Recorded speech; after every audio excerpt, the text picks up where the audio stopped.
투자탐사대입니다. 자, 오늘은 NPL이라는 새로운 부동산 투자 상품에 대한 소개를 드리려고 합니다. 자, 그래서 론마켓 TV 두 대표님을 모셨습니다. 대표님 소개 간략하게 부탁드릴게요. NPL 비즈니스를 하고 있고요. NPL 비즈니스를 하기 위해서는 네. 금융감독원에 등록 대부 채권 매입 추심업자, 네. 즉 대부업체를 운영을 해야 됩니다. 네네. 그 대부업체를 12년 동안 네. 운영을 하고 있는 네. 대부업자이면서 네. 유튜브 크리에이터로서 네. 활동도 같이 하고 있는 론마켓 TV 두 대표라고 합니다. 아, 네. 네. 그러면 우리 두 대표님을 모시고 오늘 이제 NPL이라는 것에 조금 생소하신 분들을 위해서 NPL이 뭔지 개념부터 쉽게 설명해 주세요. 부실채권 그리고 NPL이라고 많이 알고 계시는데 네. 이제 NPL의 약자는 Non-Performing Loan이라는 네. 금융용어입니다. 네. 부동산 경매와 네. NPL을 동의어식으로 많이 설명을 하셔서 부동산 경매의 일종은 아닐까라고 생각하실 수는 있는데 네. 특수금융업에 속합니다. 네. 그래서 NPL을 다른 말로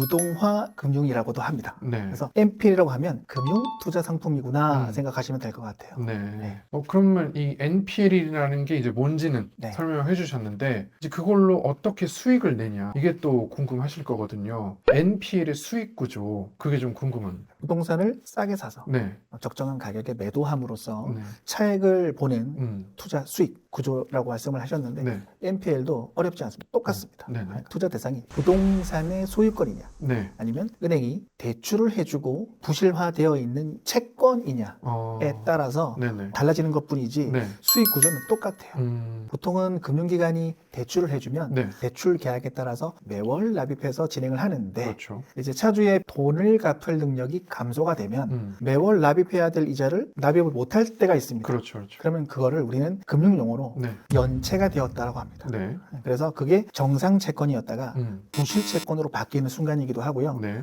그렇게 바뀐 부실 채권을 음. 금융기관은 내부적 건전성 비율을 관리를 해야 되는 논점이 생기기 때문에 네. 그것을 유동화 회사에게 매도를 해야 되는 이슈가 생기는 거죠. 그 매도를 할 때가 어떻게 보면 수익이 실현이 되는 구간이기도 한데요. 네. 그걸 양수받는 네. 유동화 회사는 저렴하게 채택해서 그 채권이 본질적으로 받아야 될 금액을 받는 것. 네. 그런 그 룸이 NPL 비즈니스에서도 본질적인 수익 구간이라고 보시면 됩니다.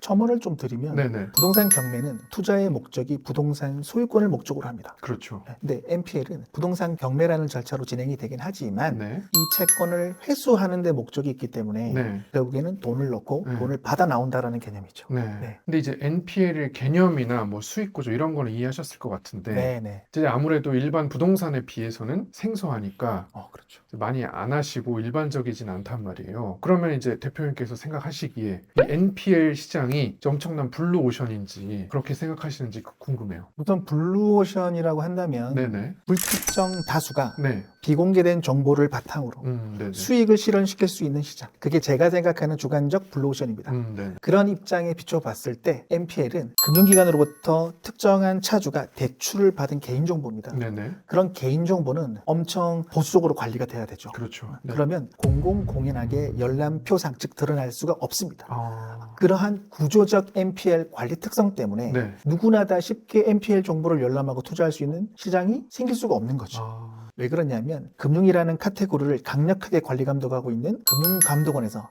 제재 또는 차주, 채무자의 민원에 대해서 네. 민감하게 반응을 하고 있기 때문에 네. 차주나 채무자의 민원이 발생한다면 네. 그걸로 인한 과징금이나 어. 과태료나 처벌 규정이 엄청 강력하기 때문에 네네. 그런 거래 과정이나 정부의 관리 과정이 다른 투자 수단보다는 탄력적이지가 않습니다. 네. 그래서 보수적이고 남들이 알지 못하는 그런 숨겨진 그런 구조적 비탄력성을 가지고 있다. 그러니까 아무나 알 수 없는 정보를 가지고 나만 수익을 독차지할 수 있다. 그렇죠. 네. 어떤 부분에서는 이 점에 또 매력을 느끼시는 분들이 상당히 좀 흥미를 가지실 것 같아요. 맞습니다. 네. 또 이것도 되게 궁금해요. 요즘 이제 뭐 일반 부동산 시장이 좋다 안 좋다, 뭐 대출 규제로 뭐 어떻게 된다, 막 그런 뉴스를 우리가 엄청 보는데 네. 사실 부실 채권 시장이 어떤지는 뭐 기사에 잘 나오지도 않고 우리가 뭐 요즘 시장이 좋은지 안 좋은지 알 수가 없거든요. 그러면 NPL 유동화 이거는 이제 어떻게 하는 거냐? 네, 그걸 좀 설명해 주시겠어요? 쉽게 설명을 드리면 금융기관에서 네. 이제 NPL의 원본이 되는 네. 채무자에게 대출을 해주면서 채권이 탄생하게 됩니다. 그렇죠. 네, 그 채권이 탄생할 때 담보권이라는 개념이 있는데 즉 돈을 못 받았을 때 내가 우선 변제권을 행사하거나 네. 먼저 환가할 수 있는 물건 물권적 효력을 뜻하는데 네네. 이게 근저당권이 있고요. 네. 하나는 신탁, 우선수익권이 있습니다. 네네. 그래서 보통 환가를 할 때 네. 내가 부동산 등기사항 증명서 을굴안에 네. 근저당권 설정해서 대출금 채권 최고액 이렇게 해서 대출이 나가게 되면 네. 근저당 NPL이라고 하고요. 네네. 근저당 NPL의 환가 수단은 법원 경매를 통해서 환가를 하게 됩니다. 네네. 반대로 우리가 신탁사를 통한 담보신탁 대출 아시죠? 네네. 네, 반공지 없이 90%까지 대출 가능한 네네. 그런 채권들은 이제 근저당권의 물권적 효력을 대신하는 우선수익권이라는 친구가 있어요. 우선수익권을 행사를 하게 되면 네. 신탁사가 관리하게 되고 1순위 우선수익권자가 처분권을 발동하게 되고 신탁사에서 온비드라고 하는데 그 과정을 통해서 네. 법원 경매를 대신해서 아. 진행을 하게 됩니다. 네. 그래서 NPL 유동화 과정 크게 두 가지로 볼 수 있습니다. 하나는 근저당 NPL이 법원 경매를 통해서 환가가 되게 되고 네. 제3자들의 낙찰 대금에서 음. 채권자로서의 회수를 하는 방법 첫 번째. 네네네. 두 번째는 온비드 공매를 통해서 제3자들의 낙찰 대금에서 공매 잔금 대출을 받으면 저희가 채권 회수를 하는 법원 경매나 그 다음에 온비드 공매를 네. 통해서 환가하는 유동화 구조, 돈을 회수하는 구조 똑같다 생각하시면 됩니다. 이 시청자 여러분들께서 네. 이해는 하셨을 텐데 아무래도 대표님께서 네. 유동화 잘 해가지고 수익 실현이 잘 된 구체적인 사례가 있을까요? 대표적으로 유동화 사례를 제가 몇 가지를 설명을 드리면 아파트 채권 같은 경우에는 네. 시세라든지 낙찰가율이 예측 가능합니다. 기본적으로 입찰자가 상대적으로 월등히 많기 때문에 환가될 가능성도 그만큼 높아진다. 예를 들어서 3억짜리 아파트에 대출이 2억이 나갔어요. 네네. 근데 보통은 서울 아파트 낙찰가율이 거의 100%에 육박합니다. 네네. 그러면 시세가 3억이라면 우리는 2억을 받아서 나와야 되는데 네네. 그 2억을 10% 할인을 해서 1억 8천에 저희가 양수를 하게 됐고요. 낙찰이 2억 2천. 네. 그러면 보통은 대출을 해주게 되면 대출 원금의 120% 채권 최고액이라는 개념으로 설정을 하게 됩니다. 네. 그래서 격리 기간이 좀 오래 동화가 되면서 채권 최고액까지도 연체이자가 그득하게 쌓여서 네. 낙찰이 거의 3억 정도 됐죠. 네. 그래서 1억 8천 채권을 저희가 취득해서 네. 2억 4천에 저희가 배당을 받았다. 음.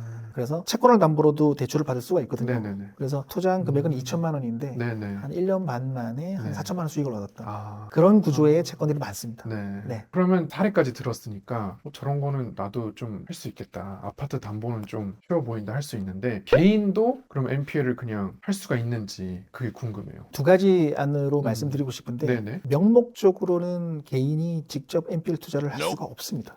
네. 하지만 실질적으로는 개인이 NPL 투자를 할 수가 있습니다. 네. 부연 설명을 드리자면 네. NPL 채권은 금융채권입니다. 금융기관이 대출해준 이 채권을 사고 팔 수 있는 자격을 갖춘 자만이 네. 살 수 있다라는 네. 걸 금융위원회에서 법으로 딱 정해놨어요. 네네. 이게 대부채권 매입 추심업자인 대부업자입니다. 음. 그 업체가 아닌 이상 금융기관에서 근저당권이든 우선수익권이든 피담보 채권을 사올 수가 없어요. 네. 하지만 네. 개인이 NPL을 투자할 수 있는 방법이 있다라는 게 네. 1차적으로 근저당권 채권을 대부업체가 양수받았을 때 개인이 그 채권을 담보 잡을 수가 있습니다. 아. 그 담보 잡는 게 네네. 근질권입니다. 근질권. 네, 근질권. 네. 그래서 근저당권의 주인은 대부업체이지만 그 근저당권을 추가로 질권 잡는 건 개인의 명의로 잡게 되거든요. 그러면 결과론적으로는 대부업체가 양수한 근저당권 채권을 네. 개인이 근질권 함으로써 네. 그 채권의 모든 효과와 효력을 개인 근질권자가 들고 가는 법적으로. 그러면 이 채권은 실질적으로는 대부업체가 1차 양수를 하긴 했지만 개인 투자자가 근질권 잡음으로써 이 채권의 모든 효과를 다 들고 가버리기 때문에 네.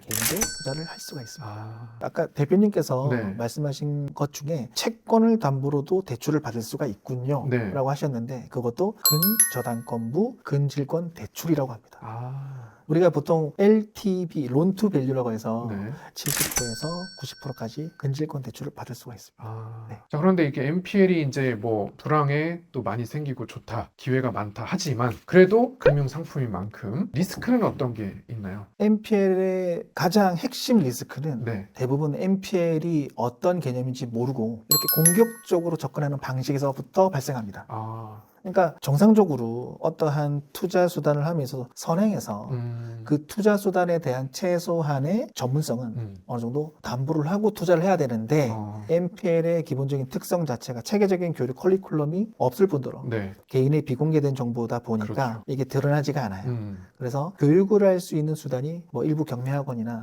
커리큘럼이 제한적입니다. 네네. 그런 제한적인 교육에서 오는 전문성의 부재로 자기 확신이 과하게 들어간 상태에서 네네. NPL 투자를 하시게 되고 되고 거기에서 손실을 보시는 분들이 많아요. 그러면 이 채권의 가치가 어느 정도의 가치이며 그리고 이 채권을 내가 어느 정도 수준으로 내가 사왔을 때 어느 수준으로 돼야 내가 수익실을 볼 수 있는지에 대한 수치 분석이나 네네. 디테일한 채권 밸류가 전혀 안 된다라는 부분이죠. 아, 네, 정말 어려운 파트이기도 합니다. 네. 네, 그래서 NPL 투자할 때 가장 유의할 점은 선행해서 최소한의 공부는 하시고 네. 투자를 하시면 좋겠다. 그리고 네네. 제 주관적 소견이긴 합니다만 네네. 현재 대한민국 NPL 시장은 상당히 편면적인 시장이라고 생각해요. 특정한 소수가 네. 전유하고 있는 시장이기도 하지만 네. 초보가 왕초보를 가리키는 시장이라고도 생각이 듭니다. 아, 네. 네, 이론적인 부분이 그래도 어느 정도 담보가 되어지기는 하지만 네. NPL 시장은 실무는 살아 숨쉬는 생태계이기 때문에 네네. 단순히 지도만 들고 이 살아 숨쉬는 이 필드에 나와서 자초되기 십상이죠. 네, 네. 그런 시장이라고 보시면 되고요. 네. 이론이 100% 적용이 되지 않는 시장이다. 네. 즉 경험과 직접 실무를 하면서 부딪히면서 경험치가 있어야 된다. 네. 그리고 전문가가 있어야 된다. 손가락이 네네. 전문가가 있어야 된다. 그렇죠. 네. 그래서 지금 롬마켓 TV 유튜브 채널 운영하시는 것도 네네. 전문가가 워낙 없다 보니까 진짜 전문가께서 아우 감사합니다. 이렇게 가르쳐 주겠다. 네네. 네, 이런 걸로 이제 하고 계시는 걸로 알고 있는데 그렇다면 롬마켓 TV의 비전 그게 좀 궁금해요. 뭐 그리스 같은 경우에는 네. 채권을 사게 되면 부동산 소유권까지 주고요. 중국 같은 경우에는 수십 년간의 사용 수익권을 줍니다. 그리고 일본 같은 경우에는 네. 은행에 가면 내가 투자할 수 있는 채권을 사고 팔 수가 있어요. 아, 네. 은행에서 네, 맞습니다. 네. 우리나라는 이 NPL을 거래할 수 있는 법적, 제도적 시금책이 가장 잘 되어 있는 나라입니다. 하지만 엄청 보수적인 개인정보보호법이라든지 그리고 금융감독원이라든지 보수적 시각에서 관리 감독이 되기 때문에 네. 누구나 손쉽게 NPL 투자를 못하죠. 그렇죠. 그리고 간판은 NPL인데 실제로 보면 폰지나 유사수신이 많은 그런 것들이 정말 많아요. 네. 그게 모르기 때문에 그렇습니다. 네네. 그리고 시장 구조도 그쪽으로 갔기 때문에 그렇습니다. 네. 그래서 저는 롬마켓 TV를 통해서 누구나 손쉽게 NPL을 사고 팔 수 있는 시장을 그런 플랫폼을 만들어 보자 네. 라는 취지로 시작을 하게 됐고요. 네네. 그 속에서도 유동화를 하지 못해서 네네. 뱅크런이 일어날 수밖에 없는 상호금융이나 은행들의 부실률, 건전성 비율 네. 그런 것들도 유동화 생태계를 본질적으로 한번 바꿔보자 네. 그런 부분들까지도 생각을 해서 롬마켓 TV를 만들게 됐습니다. 저의 이제 최우선 목표는 네네. 이 금융권에 있는 네. 신협, 수협, 새마을금고, 상호금융이라고 합니다. 네. 그 채권들을 통합해서 관리할 수 있는 플랫폼을 만들고요. 네. 그 속에서 개인도 투자를 하고 사고 팔 수 있는 생태계를 만들고 싶은 네. 부분이 저의 비전이기도 합니다. 벌써 이름부터가 일단 론을 사고 팔 수 있게 네, 맞습니다. 여기 이금융권이 다 와가지고 맞습니다. 제 채권들을 올리고 거래하고 네, 그렇죠. 네, 이제 그런 거를 꿈꾸신다는 네, 맞습니다. 그런 비전이네요. 이제 해외 사례를 또 들으니까 정말 이게 한국에서 아직 갈 길이 멀구나 그런 생각이 들었고 두 대표님께서 네. 또 그런 NPL 대중화에 또 앞장서시는 모습을 또 지켜보도록 하겠습니다. 열심히 하도록 하겠습니다. 네네. 오늘 나와서 또 좋은 말씀 들려주셔서 감사하고요. 네, 저희는 또 다음 시간에 다른 주제로 찾아오도록 하겠습니다. 감사합니다.